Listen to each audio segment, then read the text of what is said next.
우리가 노아 홍수에 대한 이야기를 계속 살펴보고 있습니다. 사실 홍수로 온 세상이 또 온 생명체들이 다 멸망했다 하는 것은 엄청난 사건이죠.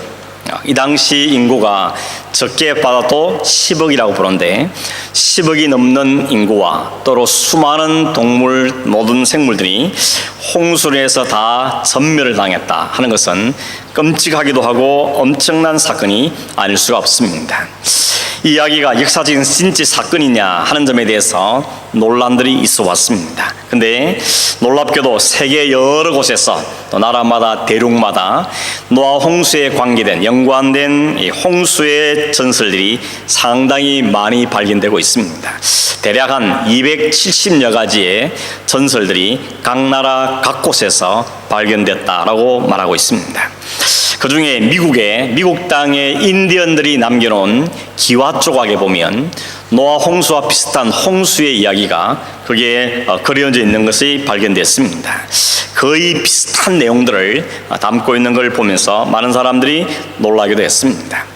뿐만 아니라 고대의 바벨론 신화에 신라에서 발견된 홍수 이야기는 사실 성경이 기록된 것보다 약 한 300년 전에 기록된 이야기입니다. 성경이 창세기가 기록되기 전보다 300년 전에 기록되었던 그 바벨론의 전설 이야기가 노아 홍수 이야기와 거의 흡사한 내용들을 담고 있습니다. 그래서 어떤 사람은 그렇게 말합니다. 그것 봐라, 성경보다 그 신화가 300년 먼저였으니까 성경이 그 신화를 베낀 게 아니냐, 이렇게 주장하는 자유주의 신학자들이 있습니다. 그렇지만 사실 이것은 역으로 생각하면 그게 오히려 역사적인 사건이라는 것을 우리에게 증명해 주죠. 왜냐하면 그 바빌론의 홍수 신화가 있기 훨씬 전에 이 홍수 사건이 있었습니다. 그보다 훨씬 수백 년 전에 이 사건이 있었고, 그 사건의 이야기가 이렇게 각 나라의 각 족속에 성경이 기록되기도 전에 많은 사람들이 입에 오르내리고 있고, 또 많은 나라에서 신화로 전설로 이어져 왔다는 사실은 하나님의 이 성경 속에 있는 역사가 틀림없는 실제로 일어난 사건이라는 것을 우리에게 오히려 증거해주는 요소가 될 수 있다라고 말할 수가 있겠습니다. 오늘 아침에 우리가 이 7장과 8장에 있는 말씀을 좀 살펴보기를 원합니다. 그 앞에 6장 22절에 보면 하나님께서 노아에게 홍수로 세상을 심판할 것을 작정하시고 그에게 방주를 만들라고 명령하셨습니다. 6장 22절에 노아가 그와 같이 하여 하나님이 자기에게 명하신 대로 다 준행하였다라고 말했습니다. 모세는 하나님 말씀하신 데 그대로 순종하고 그대로 했다고 기록하고 있죠. 그리고 7장이 이제 넘어오는데 7장에 넘으면 하나님께서 노아에게 방주로 들어가라고 명령하십니다. 노아뿐만 아니라 그 가족들, 며느리들, 그리고 내가 너에게 붙이는 모든 동물들, 짐승들을 데리고 방주로 들어가라고 말씀하십니다. 거기 보면 6장에서는 그냥 짐승들이라고 했었는데 7장 2절에 보면 좀 더 구체적으로 정결한 짐승과 부정한 짐승을 다 데리고 들어가라, 이렇게 말씀하고 있습니다. 정결한 짐승은, 깨끗한 짐승은 암수 7씩, 그리고 부정한 짐승은 암수 2씩 방주에 들어가게 명령을 볼 수가 있습니다. 그리고 그걸은 들어가고 나면 7일 후에 내가 비를 내려서 홍수를 내려서 온 지면을 썰어버리겠다고 말씀하셨습니다. 7장 6절에 보면 이 홍수가 시작된 날이 언젠가, 때가 언젠지를 우리에게 밝혀주고 있죠.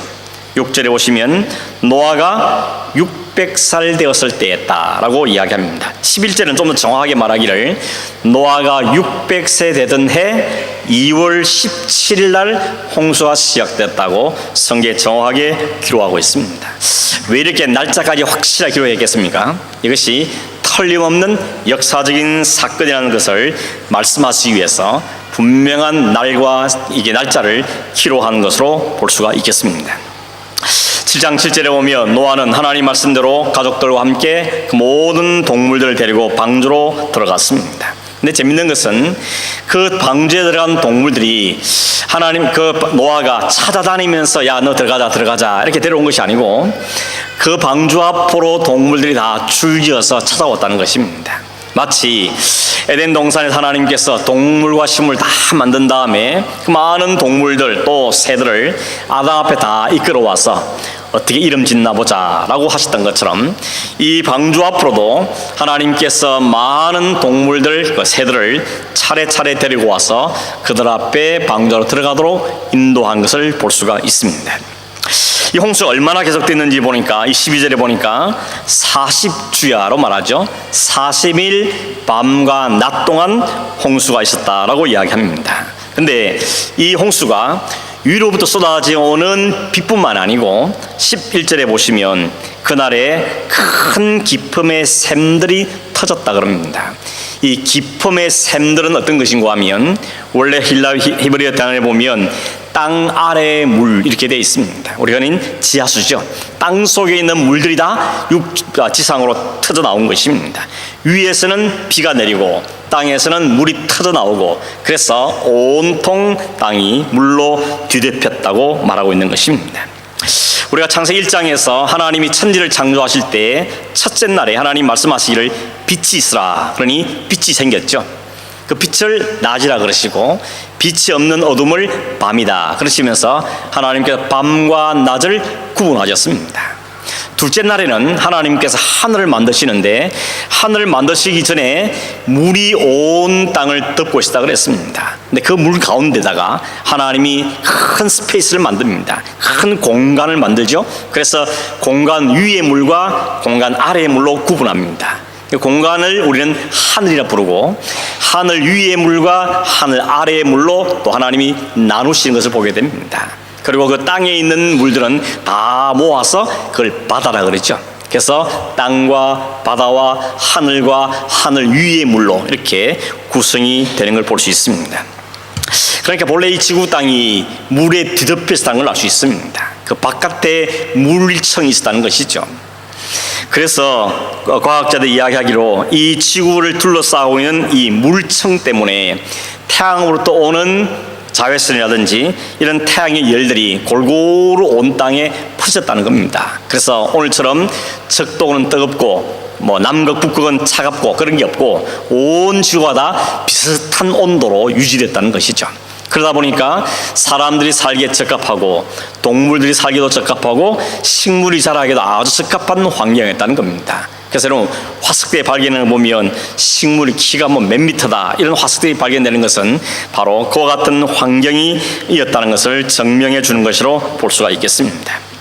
뿐만 아니라 이 물로 둘러싸고 있는 지구를 둘러싸고 있는 이 층 때문에 태양으로부터 오는 나쁜 전파라든지 혹은 자외선 같은 게 잘 차단이 되기 때문에 그것이 막아주기 때문에 인간의 수명도 길어지고 또 우리가 아는 공룡 같은 큰 짐승들도 살 수 있었다 이렇게 과학자들이 이야기하는 걸 볼 수가 있습니다.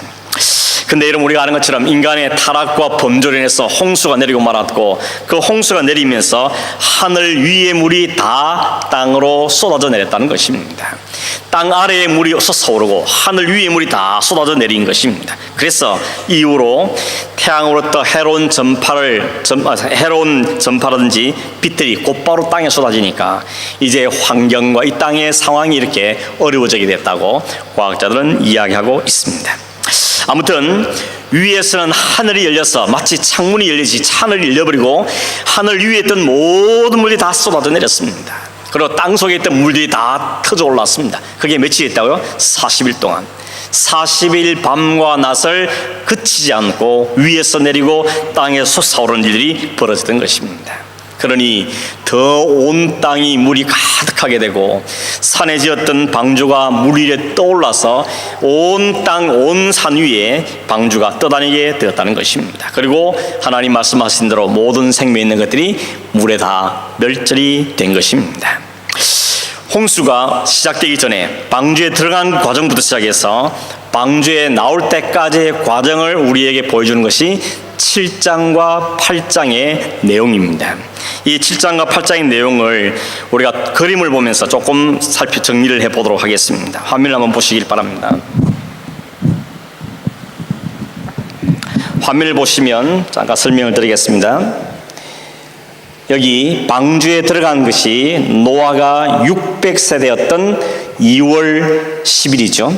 비가 내리기 시작한 것이 2월 17일입니다. 일주일 후에 7일 후에 비가 내릴 거라 말씀하셨는데 그 비로 말씀하신 대로 하늘에 비가 쏟아지고 땅에서 물이 솟아오르기 시작했습니다. 이게 며칠 동안요? 40일 동안. 40일 동안 비가 쏟으니까 방주가 산 꼭대기 위로 온 땅 위로 올라가게 된 것입니다. 이 비가 계속 오므로 온 땅에 물이 가득했던 기간이 약 150일이었습니다. 7월 17일 날 150일 지났을 때 방주가 드디어 아라랏산에 머물렀죠. 이 아라랏산이 어디냐에 따라 사람들은 많은 관심들을 가지고 있습니다.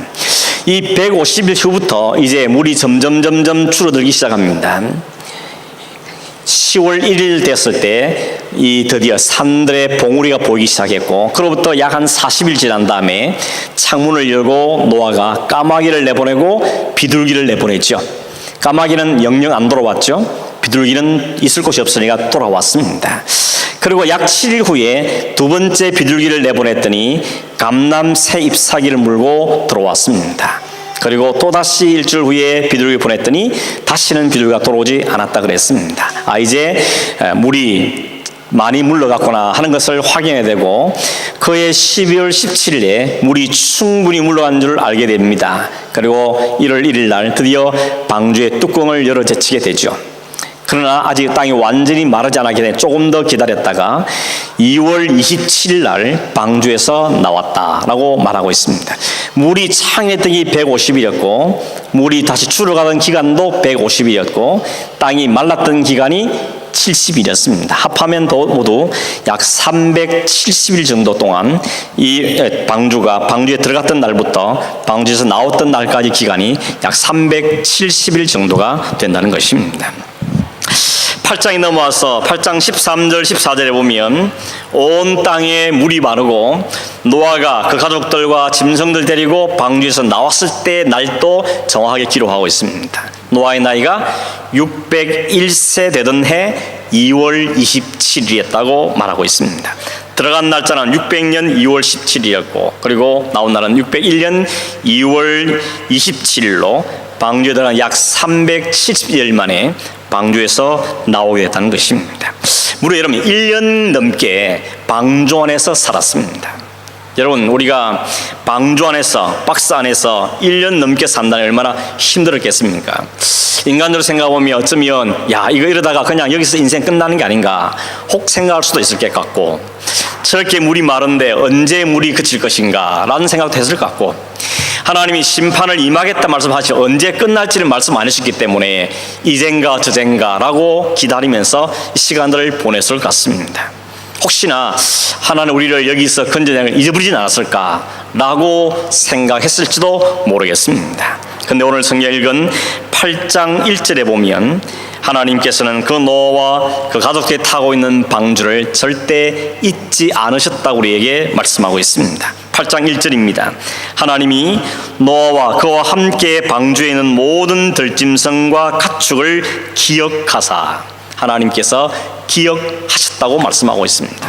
여기 기억했다는 단어 자칼이라는 단어인데, 이 자칼이라는 단어는 그냥 딴짓 하다가 갑자기 문득 떠오른다 이게 아니고 처음부터 그 일을 한 번도 잊은 적이 없다는 것, 그게 바로 이 자칼이라는 단어가 듣고 있는 단어입니다. 그래서 성경에 이 자칼이라는 단어가 무슨 단어와 연결이 많이 되는가 하면 약속과 언약이라는 단어와 늘 같이 붙어있는 경우를 많이 보게 됩니다.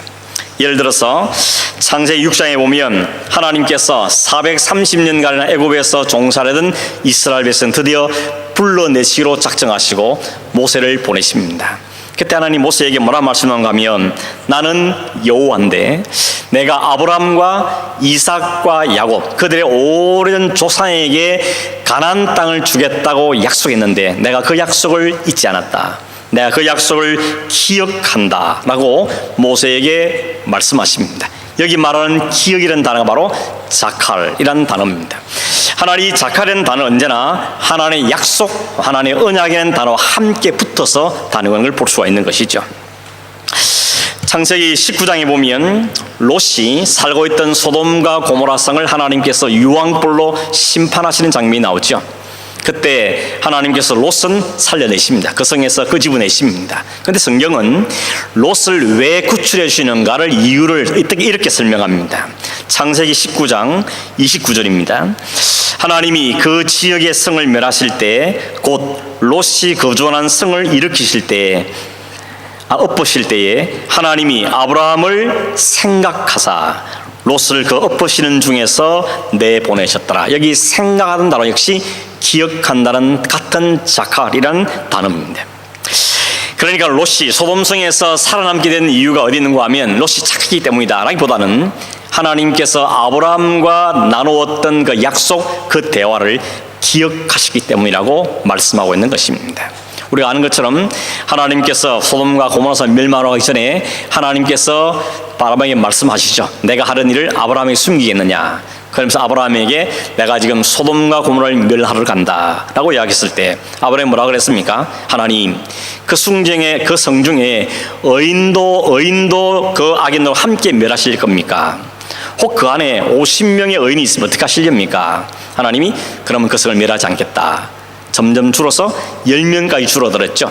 그 대화를 나눈 다음에 하나님께서 그 소돔과 고모라성을 멸하러 가셨습니다. 그래서 그 유황불로 멸하시면서 하나님 아브라함과의 대화를 기억해내신 겁니다. 그래서 10명은 안 되었지만 그 속에 함께 있는 롯을 불러내심으로 하나님의 아브라함과의 이야기를, 약속을 기억해내셨다는 것입니다. 창세기 30장에는 보면 야곱의 두 아내를 이야기하고 있어요. 여러분, 야곱에게는 아내가 둘이 있었습니다. 레아와 라헬이죠. 레아가 언니고 라헬이 동생이었습니다. 그런데 이 야곱이 동생을 더 사랑했죠. 근데 참 안타깝게도 언니는 레아가 아들을 넷이나 낳는 동안에 이 동생 라헬은 아들을 낳지 못했습니다. 이게 늘 안타까움이었죠. 그런데 하나님께서 그 라헬에게 아들을 줍니다. 그 아들이 요셉이죠. 하나님 성경은 이렇게 말합니다. 창세기 30장 22절에 보면 하나님이 라헬을 생각하신지라. 하나님이 그의 소원을 들으시고 그의 태를 여셨으므로 그가 임신하여 아들을 낳고 이르되 하나님이 내 부끄러움을 씻었다 하고 그 이름을 요셉이라 하였다라고 말합니다. 하나님께서 라헬을 생각하셨다는 겁니다. 기억하셨다는 것이죠. 그런 측면에서 오늘 이 8장 1절의 말씀도 마찬가지입니다. 하나님께서 노아에게 6장에 보면 언약하셨죠. 노아, 내 아들들과 내 며느리들과 내게 붙이는 모든 짐승을 내가 살려주겠다라고 약속하셨는데 하나님은 그 언약을 한 번도 잊은 적이 없더라는 것입니다. 기억하고 계셨다는 것이죠. 잘 까먹는 것은 인간들이죠. 어제도 잊어먹고 1년 전에도 일을 잊어버리고 약속도 잊어버리고 늘 잊어버리는 것이 인간들의 하늘인데 하나님께서는 한 번도 하나님께서 말씀하시고 언약하신 것을 잊으신 적이 없다는 겁니다. 자칼의 하나님이라는 것이죠. 3장 15절에 아담과 하와가 범죄했을 때 3장 15절을 보면 내가 너희들에게 여자의 후손을 약속한다. 여자의 후손이 오면 사탄의 모든 권세를 깨뜨리고 승리하고 너희에게 구원을 완성할 것이다 라고 하나님께서 약속하시고 언약하셨는데 하나님 그 약속을 한 번도 잊은 적이 없었습니다. 결국 하늘 위에서 여자의 후손이신 예수 그리스도께서 이 땅에 오셨던 것이고 그 예수께서 오셔서 약속하신 대로 백성들을 기억하셔서 하나님의 선택한 백성들을 불러내시는 구원을 이루어내셨다는 것입니다. 여러분, 우리의 하나님은 어떤 하나님입니까? 기억하신 하나님입니다. 잊지 아니하신 하나님, 자칼의 하나님이라는 것입니다. 하나님께 지금 날 보고 계실까, 알고 계실까, 내 상황을 알고 계실까라고 생각할지 모르지만 하나님은 대답은 안다는 겁니다. 다 보고 계신다는 거죠. 다 살피고 계신다는 것입니다. 이 말은 굉장히 든든한 말씀이기도 하고 사실은 두려운 말씀이기도 하죠. 하나님께 우리의 속마음에 있는 것까지 아무에게도 말할 수 없는 것까지도 하나님은 다 알고 계시고 보고 계시고 듣고 계신다는 겁니다. 우리의 신음소리마저도 외면하지 않으시고 하나님 듣고 계신다는 것입니다. 우리가 고통당할 때, 우리가 외로워할 때, 혹은 억울해할 때, 혹은 신음할 때 아무도 내 사정을 알지 못하는 것 같지만 한 분 하나님은 우리의 모든 걸 들으시고 아시고 보고 계신다는 것입니다. 오늘 여러분, 우리가 의지하고 붙잡을 하나님은 바로 그 하나님입니다. 우리 나의 처음부터 마지막을 아시는 그 하나님, 나의 과정을 아시는 하나님, 내가 지금 어디쯤 있는지도 아시는 하나님, 그 하나님의 신실하심, 그 하나님의 기억하심, 하나님 약속한 신실을 이루신 그 하나님, 그 하나님이 오늘 우리가 붙잡고 가야 될 유일하신 하나님인 줄 믿습니다. 사람은 의지할 대상이 아니죠. 믿음의 대상도 못 됩니다. 내가 나를 봐도 알지 않습니까? 그러나 우리가 진짜 믿을 이는 오직 하나님 뿐이시고 그 하나님 우리를 기억하고 계신다는 겁니다. 그럼 여러분, 어떤 순간을 만나더라도 낙심하지 않길 바랍니다. 혹 우리에게 두려운 마음이 생기고 염려스러운 마음이 생길 수도 있겠지만 그것이 우리에게 낙심과 믿음에 떨어지는 것과 연결되지 않도록 주의해야 되는 것입니다. 빨리 문제 해결하는데 않아서 답답하시죠? 그러나 여러분, 하나님께서는 우리에게 빨리 해결되지 않는 그 이유는 우리에게 뭔가를 레슨할 일이 있어서 우리에게 시간을 주시는 것입니다. 그걸 빨리 캐치하셔야 되는 겁니다. 하나님 내게 뭔가 레슨할 일이 있나 보다. 그걸 캐치하고 그게 뭔지를 빨리 배워야 한다는 것입니다. 여러분, 공부를 다 마쳐야 졸업시켜주지 공부도 안 마쳤는데 졸업시킨 이유는 없습니다. 하나님께 그 레슨, 하나님께 배울 바를 잘 배웠을 때 하나님 그 과정을 통과시켜 주는 것입니다. 오늘 여러분, 우리가 어느 형편에 있든지 어떤 일을 만나든지 우리를 누구보다도 기억하시고 약속하신 대로 말씀하신 대로 이루시고 성취하시고 오늘도 지금 우리를 잘 아시고 기억하시는 그 하나님 때문에 소망을 잃지 않고 또 믿음을 정진해가는 믿음의 삶을 사는 저와 여러분 되기를 간절히 바랍니다. 15절 이하에 하나님께서 노아에게 말씀하십니다. 이제 너는 방주에서 나와라. 너도 나오고 내 가족도 나오고 모든 짐승들 데리고 나오라 그랬습니다. 1년 넘게 방주에 있다가 그게 드디어 방주의 문이 열리고 땅을 밟았습니다. 여러분, 얼마나 감격스러웠겠습니까? 물에 떠밀려 사던 사람들이 드디어 땅을 발로 밟았습니다. 1년 만에 밟아오는 땅이었던 것이죠. 그 방주에 나온 노아가 제일 먼저 했던 일이 뭐였습니까? 오늘 읽은 성경 20절에 보니까 노아가 여호와께 제단을 쌓았다 그랬습니다. 번제로 하나님께 제단에 드렸다고 이야기했죠. 제사는 우리 시로 말하면 예배죠. 무슨 예배였겠습니까? 하나님께 감사하는 예배를 드렸겠죠. 하나님, 약속을 지키신 하나님, 들어가게 하신 하나님께서 나오게 하신 하나님, 방주에 우리를 구원하신 그 하나님, 온 세상이 멸한 중에서 우리를 살리신 그 하나님, 그 하나님 감사하고 찬송하는 제사를 드렸던 것입니다. 그 제사를 21절에 보니까 하나님이 기쁘시게 향기를 받으셨다고 말씀하십니다. 근데 그 다음에 하나님이 하신 일들을 성경이 우리에게 기록하고 있습니다. 근데 놀랍게도 그 말은 하나님이 바깥으로 하신 말씀이 아니고 중심에 하신 말씀이라 그럽니다. 이 말은 무슨 뜻입니까? 하나님이 마음속으로 결심하셨다는 것이죠. 무슨 결심하셨습니까? 내가 다시는 땅을 저주하지 않겠다. 전에 행하던 같이 홍수로 모든 생물을 다시는 멸하지 않겠다라고 말씀하십니다. 질문이 있습니다. 여러분, 왜 다시는 심판하지 않겠다 그럽니까? 이제 착해졌습니까? 인간이 좀 이제 한번 혼나더니 정신이 바짝 들어서 선한 사람이 되어졌습니까? 그렇지 않죠. 오늘 성경에 그렇게 하나님 이유를 말씀하십니다. 이유는 사람의 마음이 계획하는 바가 어려서부터 악함이라 라고 말합니다. 상당히 역설적인 이야기죠. 세상이 자신들의 죄를 뉘우치고 회개하기 때문이 아니고 세상이 여전히 악하기 때문에 하나님께서는 세상을 홍수로 다시는 심판하지 않겠다고 지금 마음으로 결심하셨다는 것입니다. 이상하지 않습니까? 세상을 하나님이 홍수로 심판하는 이유가 뭐였습니까? 악했기 때문이죠. 세상이 죄악이 가득 찼고 생각하는 바가 다 악하기 때문에 하나님이 세상을 심판하셨다고 말씀하셨는데 홍수가 끝나니까 이제 다시는 그들을 심판하지 않겠다 그러면서 이유는 그들이 여전히 악하기 때문이라고 말씀하고 있다는 것입니다. 여러분, 왜 그렇습니까? 이 사실 통해 우리에게 뭘 보여주시는 겁니까? 하나님께 오늘 이 성경에는 우리에게 뭘 말씀하는가 하면 인간은 어떤 심판을 받아도 결코 바뀌거나 착해지지 않는 존재라는 것입니다. 매를 때린다고 해서 그때뿐이지 그렇다고 해서 그가 완전히 변화될 수 있느냐? 결단코 아니다라는 것입니다. 우리가 자녀들을 키워봐도 알고 또 우리도 그렇지 않습니까? 매를 때리면 그때는 손을 싹싹 빌면서 잘못했다 그러고 다시는 안 그러겠다 그러죠.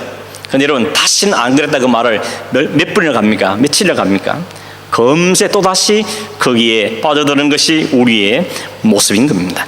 오늘 성경은 그걸 우리에게 말씀하는 것이죠. 인간의 본질은 워낙에 처음부터 악하기 때문에 홍수 심판 한번 메렸다고 해서, 한번 혼냈다고 해서 인간이 완전히 바뀔 수 있느냐, 변화될 수 있느냐, 착해질 수 있느냐, 아니라는 것입니다. 그럴 수가 없다는 것을 성경이 우리에게 말씀하고 있습니다. 만약에 또다시 그 인간의 악함 때문에 홍수로 심판하기로 하신다면 인간은 하루에 몇 분이라도 또 심판을 받을 수밖에 없는, 그 심판에서 도저히 벗어날 수 없는 것이 인간의 모습이라는 것을 우리에게 말씀하고 있다는 것입니다. 그럼 또 질문이 생기죠. 그럼 도대체 어떻게 하겠다는 겁니까? 도대체 이래도 안 되고 저래도 안 되면 하나님 도대체 뭘 어떻게 하신다는 겁니까? 하나님이 세상 심판에도 안 됐다면 하나님 실패한 것입니까? 라고 말할 수 있을지 모르겠습니다.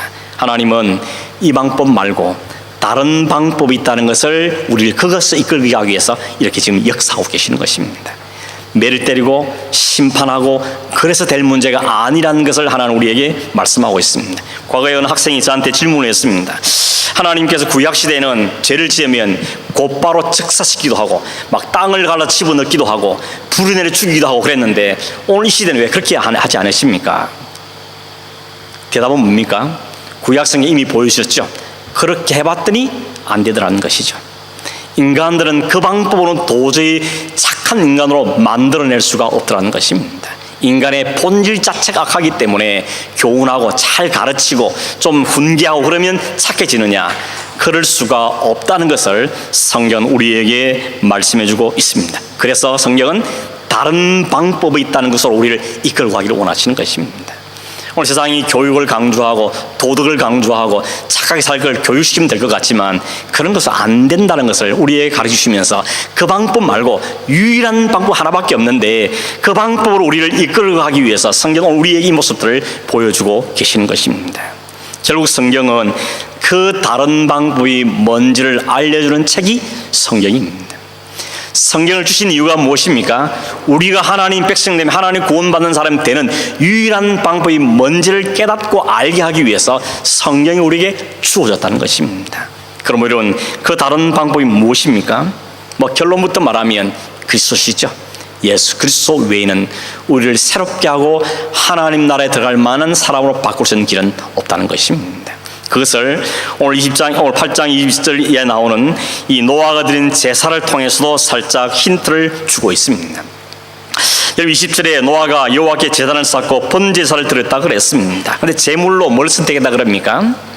정결한 짐승과 정결한 새 중에서 제물을 취하여서 번제를 드렸다라고 말합니다. 우리가 알고 있는 제사가 뭡니까?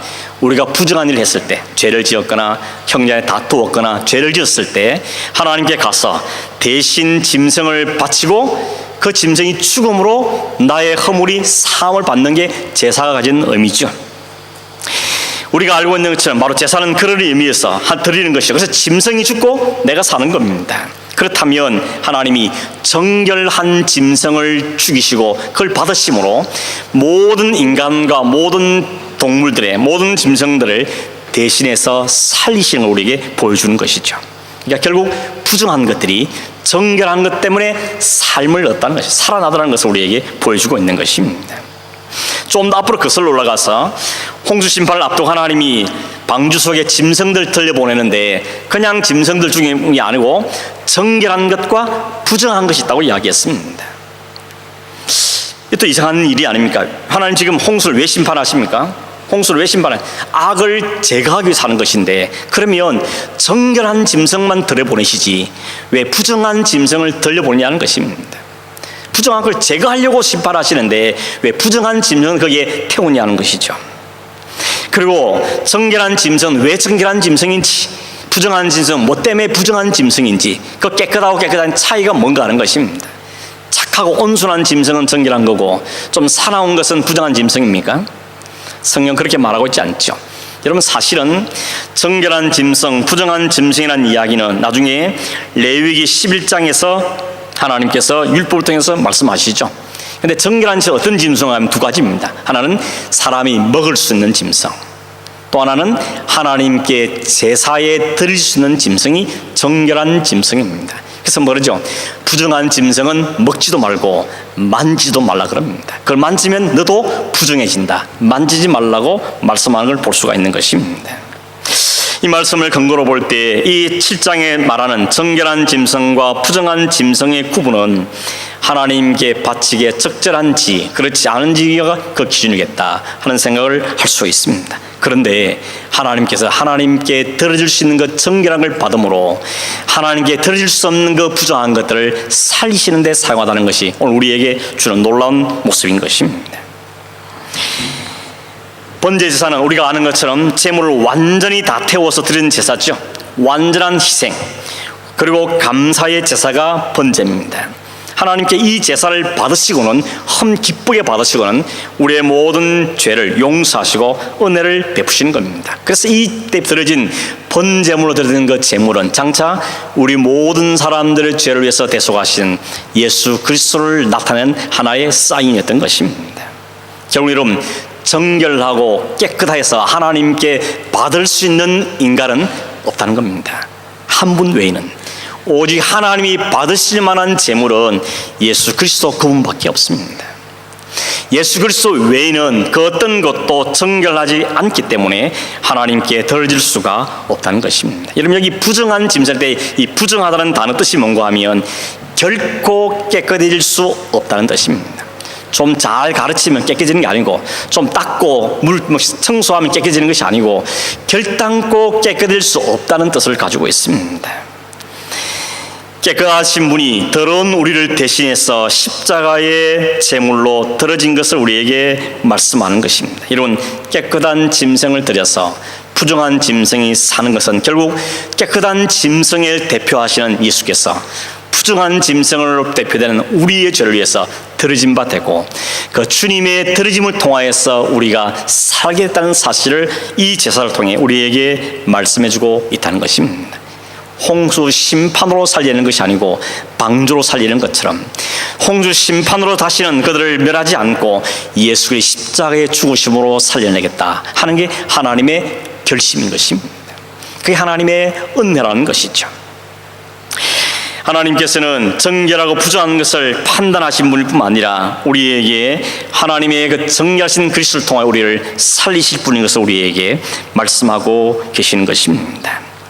여러분, 말씀을 맺습니다. 하나님의 결심은 인간의 선과 악과는 관계없는 결심이었습니다.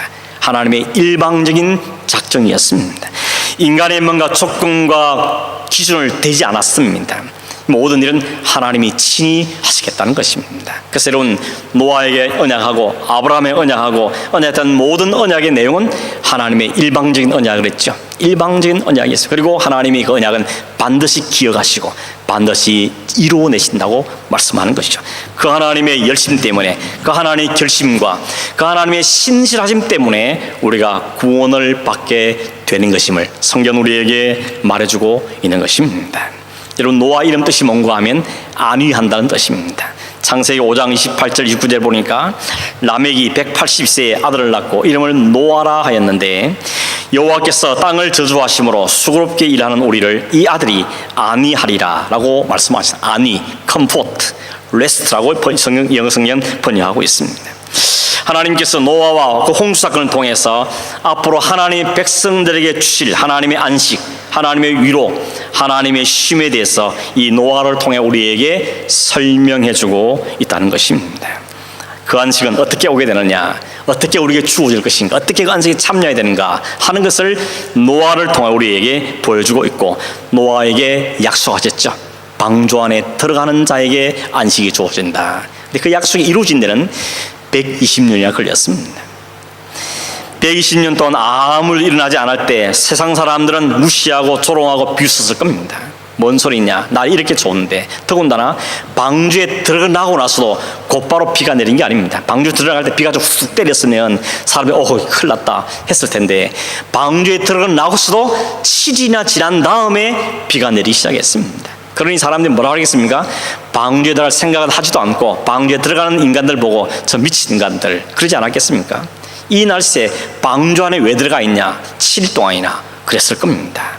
근데 여러분, 왜 들어갔습니까? 노아는 하나님의 말씀을 믿었기 때문입니다. 하나님께서 약속하시고 그 약속을 이루어 가시는 그 하나님을 믿었기 때문에 방주를 지었고 방주에 들어갔고 7일 기다렸고 그리고 구원에 참여하게 되었다는 것입니다. 우리의 믿음이 우리를 살립니다. 그런데 성경은 우리의 그 믿음이 하나님의 은혜로 주어지는 것이죠. 이 우리의 놀라운 축복이 아닐 수가 없는 것입니다.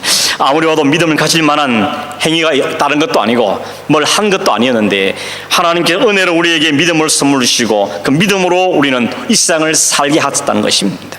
지금도 여전히 아무 일도 일어나지 않기 때문에 복음을 전해도 귀를 막거나 한 귀로 흘리거나 무슨 그런 있겠나라고 무시하며 비웃을 수 있습니다.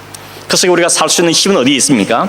하나님은 기억하신, 말씀하시는 분이요, 기억하시는 분이요, 이루신 하나님이기 때문에 그 하나님이 있을 때만 우리가 진정한 쉼과 위로를 얻을 수 있다는 사실을 믿는 그 믿음이 우리를 살릴 수 있게 된다는 것입니다. 베드로 3장에 보니까 하나님이 시간을 오래 두신 이유는 우리에게 회개할 기회를 주는 거라고 했습니다. 회개할 기회. 그때에 방주에 타야 되는데 그때 타지 못하면 영원한 안식 가운데 제외되게 되어지는 것이죠. 여러분, 우리는 이 하나님의 약속을 바라보고 사는 사람들입니다. 기다리는 사람들입니다. 그 약속 때문에 소망을 가진 사람들이고 그 안에서 우리가 비록 이 세상에서 어떤 힘에 차든지 소망 때문에 우리 주신 사명을 따라 사는 사람이 성도의 삶인 것입니다. 세상에 비웃음과 손가락이 있어도 하나의 약속을 믿고 방주를 열심히 지었던 것처럼 방주에 들어가서 하늘로 뚫린 창문만 바라보면서 하나님의 날들을 기다리며 하나님의 소망도 살았던 사람처럼 하늘나라를 소망하면서 매일매일 우리 주신 삶을 살아감으로 그 하나님의 안식과 위로와 소망을 기대하며 살고 우리 주신 그 은혜를 사모하는 사는 사람이 바로 성도의 삶인 것입니다. 여러분, 하나님께 우리에게 이 놀라운 은총을 주셨다는 걸 다시 기억하고 감사하고 주어진 삶에 성실하게 임하는 저희의 삶이 되기를 간절히 바랍니다. 기도하겠습니다. 하나님 아버지, 온 세상을 물로 심판하실 때 하나님께서 방주를 통하여 구원하셨던 것처럼 우리에게 예수 그리스도를 통하여서 구원의 은혜를 허락하시며 영원하신 안식과 쉼 가운데로 인도하신다는 말씀을 우리에게 주신 하나님께 감사함을 드립니다. 말씀하실 뿐만 아니라 그 말씀 언제든지 잊지 않고 기억하시며 반대 그 말씀을 이루어내시며 하나님의 영광을 드러내시는 그 하나님께서 올 시대도 하나님 붙잡고 계시고 우리와 함께 하신 줄로 믿습니다. 우리 믿음을 다하여 주셔서 그 하늘을 바라보도록 도우시고 소망을 갖도록 도우시며 지치지 않고 낙심하지 않고 우리의 전 믿음의 삶을 성실하게 걸어가는 삶을 살게 하시며 우리의 놀라운 은혜를 하신 그 하나님을 찬송하는 삶을 사는 저희 되게 하여 주시옵소서. 그러하신 예수님의 이름으로 기도하옵나이다. 아멘.